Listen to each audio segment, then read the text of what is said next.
Qarsda dızman kəlməsinin kullanımı, dızman. Dəvə qonaq gəlir, yekə uşağı var, belə ortaokul sona gidir, lisə 1-ə gidir. Əvdəki dıngıl 3-5 yaşındakı uşağın bisikletinə binir, bisikletin cəncələyə ayrılır.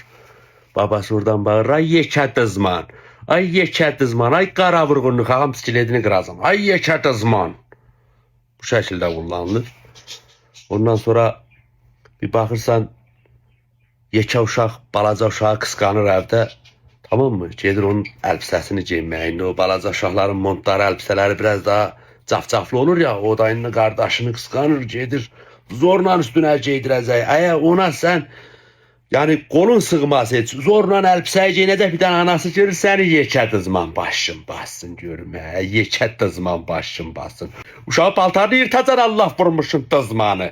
Sənin qüdüqdən paltar da alamır uşağa deyir. Bilirsən, belə uşağına bağırır. Tamam mı?